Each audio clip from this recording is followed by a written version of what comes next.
Presentan Pérez Zamora, Rincón Jiménez, Rodríguez Torres y Palomera Ibarra a la doctora Ruiz Mojica Olga. El artículo con el título de Sarampión, antecedentes históricos y situación actual, de los autores Ricardo Fadic y Guillermo Repeto, publicado en el año 2019 por la revista chilena de pediatría. En el artículo de Sarampión, antecedentes históricos y situación actual, tenemos como introducción que en el año de 1959, el doctor de servicio de pediatría del Hospital Regional de Concepción recibe una llamada del médico general de zona en Curanilahue. Esta llamada era para informarle acerca del sobrepaso de la cantidad de pacientes de sarampión graves y muertes que estaba ocasionando, que necesitaba ayuda y que fuera.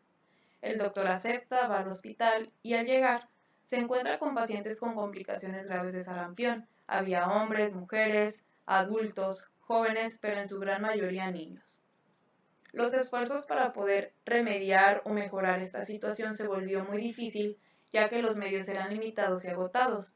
Además, había urgencias tales como hidratar a niños y adultos desnutridos, con diarrea profusa, empiemas pleurales, etc. Muchos años después, el doctor comprendió de la grave situación generada por aquel brote de sarampión.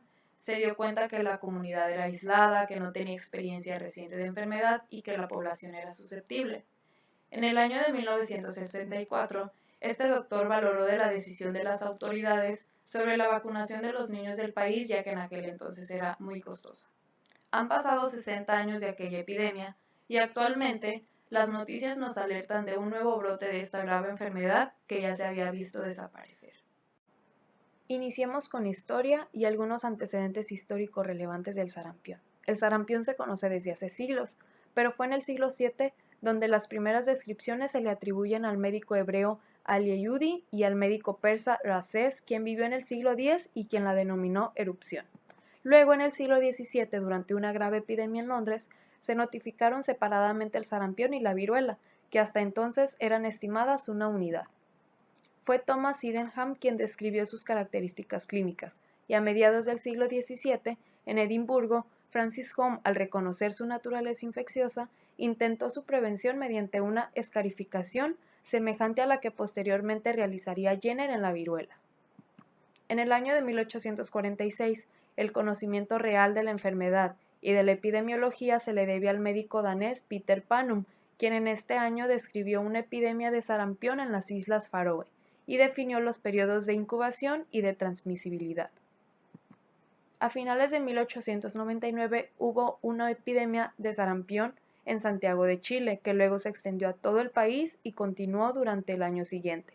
Por la elevada mortalidad que ésta trajo, el profesor Pugabón llegó a señalar que se nos había llevado una generación entera, y motivado por estos hechos ocurridos, don Manuel Arriarán Barros fundó a sus expensas el primer hospital de niños del país. Por último, en 1911, Goldberger y Andersen demostraron la naturaleza infecciosa de la enfermedad, inyectando material obtenido desde pacientes en monos de laboratorio. Ahora pasamos a clínica. En el sarampión, infección y enfermedad son sinónimos, dado que la infección es siempre clínica. El reservorio es exclusivamente humano, constituido por pacientes enfermos. No existen portadores asintomáticos, tampoco participación del ambiente, ni susceptibilidad generalizada. El periodo de incubación es estable de 11 días. La transmisibilidad del sarampión es muy elevada y más en el periodo preeruptivo. En su desarrollo se distinguen tres periodos que son periodo prodrómico, periodo eruptivo y periodo de declinación.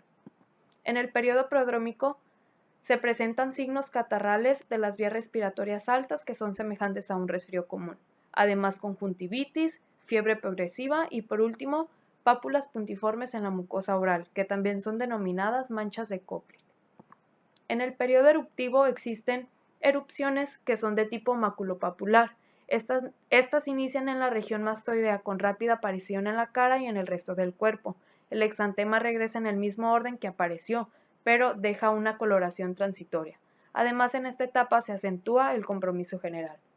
En el último periodo, que es de declinación, este dura 6 días. Hay desaparición de fiebre y también de los síntomas generales. Las complicaciones van a determinar la gravedad. Las más frecuentes y las principales causas de muerte son 4: diarrea aguda, otitis media, laringitis obstructiva y bronconeumonía, debido a que causa depresión de la inmunidad humoral y mediada por células, pues esta va a predisponer a infecciones bacterianas que también van a determinar la gravedad. La notificación del sarampión es obligatoria, tiene que ser realizada por el médico y su omisión está penada por la ley. Continuaremos con la vacuna. En 1954, John Enders y Thomas Pives aíslan el virus causal en cultivos de células renales humanas.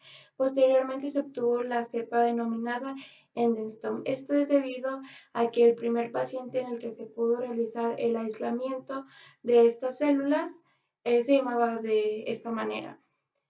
En Estados Unidos se desecharon las vacunas debido a su baja eficacia y las vacunas con virus atenuados que se implementaban eran la Moraten, Schwarz, Asix-C, Endenstom, Zagreb, entre otras.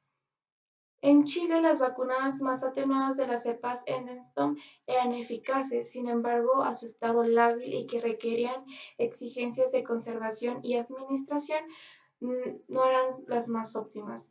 Hasta el año de 1980 las vacunas empleadas eran termolábiles, sin embargo actualmente se emplean liofilizadas.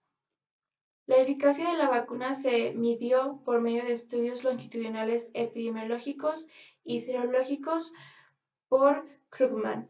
Este personaje fue el primer investigador que demostró que los anticuerpos persisten en periodos prolongados de tiempo. Continuando con la epidemiología, se realizaron criterios que reunían las características para una mejor clasificación y diagnóstico del sarampión y se dividió en 4: sospechosos o probables, compatibles, confirmados o por contacto.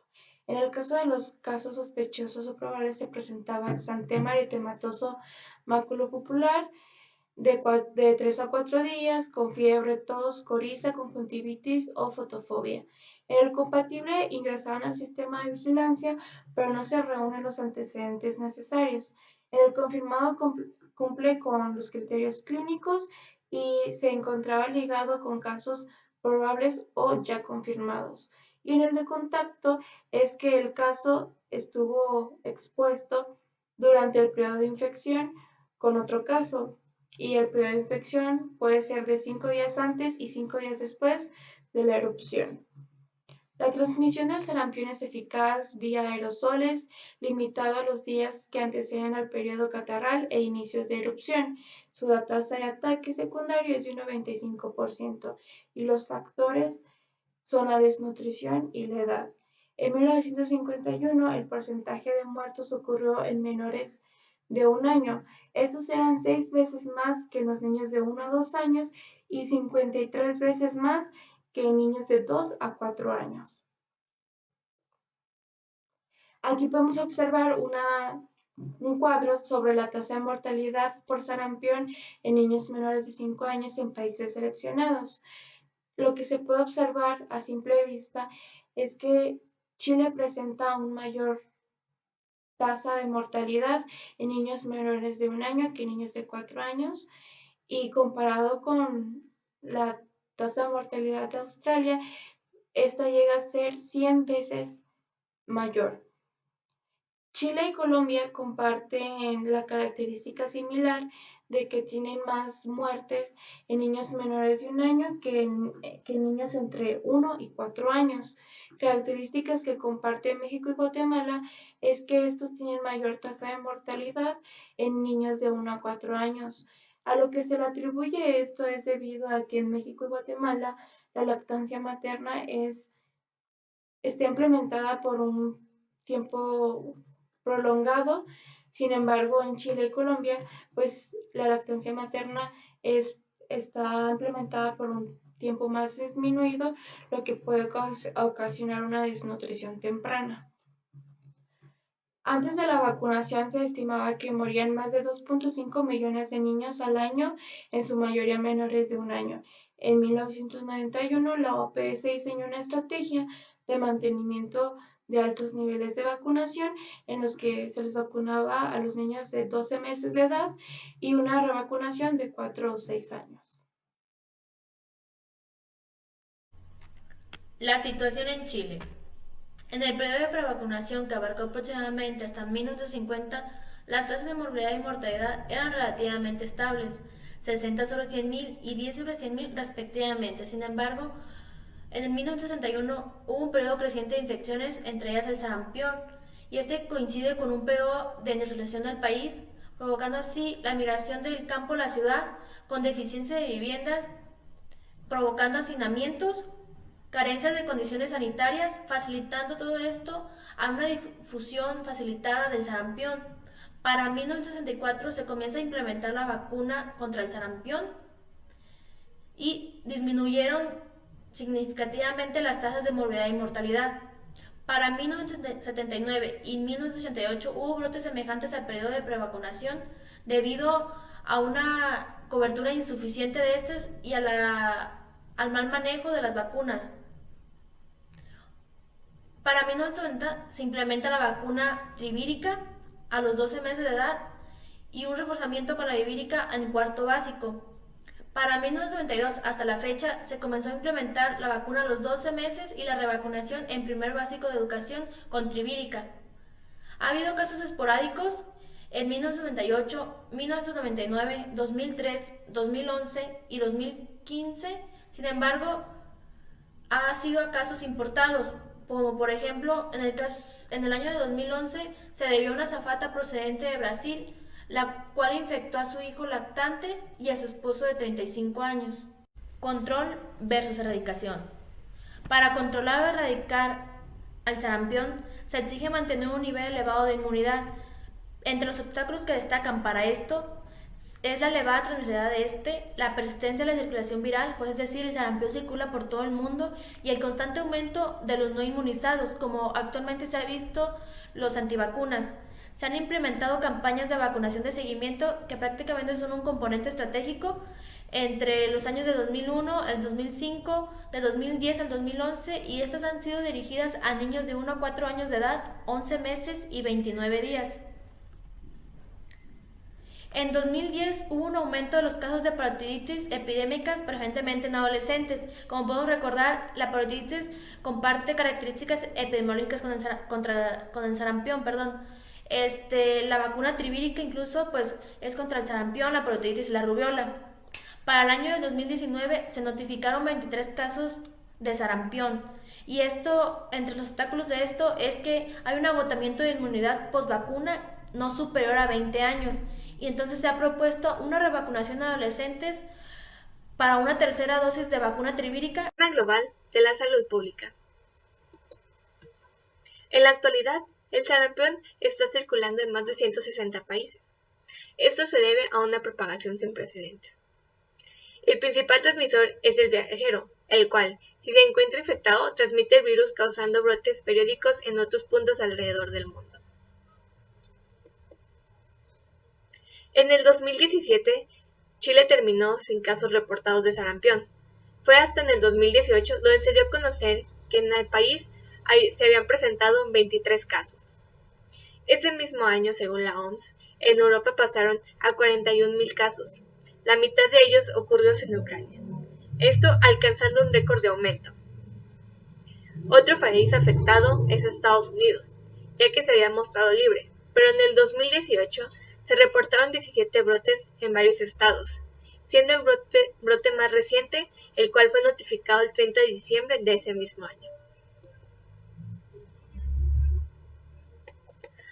Ay, no le cambies, Problema global de la salud pública. En la actualidad, el sarampión está circulando en más de 160 países. Esto se debe a una propagación sin precedentes. El principal transmisor es el viajero, el cual, si se encuentra infectado, transmite el virus causando brotes periódicos en otros puntos alrededor del mundo. En el 2017, Chile terminó sin casos reportados de sarampión, pero fue en el 2018 donde se dio a conocer que en él se habían presentado 23 casos. En ese mismo año, según la OMS, en Europa pasaron a 41.000 casos reportados, la mitad de ellos ocurridos en Ucrania, esto alcanzando un récord de aumento. Otro país afectado es Estados Unidos, ya que antes se había presentado libre, pero en el 2018 se reportaron 17 brotes en varios estados, siendo el brote más reciente, el cual fue notificado el 30 de diciembre de ese mismo año. Al final del 2018, según la OMS, se reportaron 229,000 casos. Sin embargo, reconocen que esto no solo representa un 10% de la realidad.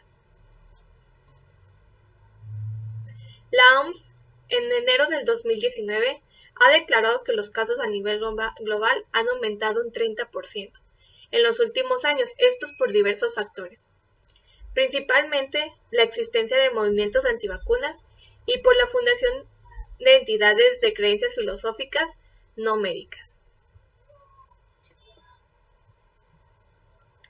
Catherine O'Brien, que es directora de inmunizaciones de la OMS, indica: estamos retrocediendo en los procesos que se iniciaron para prevenir el sarampión, no porque no tengamos herramientas para hacerlo, sino por el fracaso en las vacunas. Conclusiones. El sarampión es un virus que está presente en casi todo el mundo, pero la OMS reconoce que no hay una estadística oficial que refleje la realidad, con un grave riesgo de enfermedad y muerte en niños. Aunque se tiene la vacuna desde 1964, que ha resultado eficaz, la falta de cobertura, aunado con la ignorancia de las personas, se ha convertido en un gran problema de salud pública global. La conclusión por parte del equipo no difiere con la conclusión mencionada en el artículo, que aún teniendo la herramienta más eficaz hasta ahora, que es la vacuna, como lo podemos observar, en la actualidad sigue siendo un problema de salud, no solo en Chile, sino en el resto del mundo, ya que su aumento se debe a múltiples factores, pero principalmente en los movimientos antivacunas. Por eso, hay que informar sobre esta enfermedad, ya que muchos la desconocen, y promover la vacunación en niños. Por su atención, muchas gracias.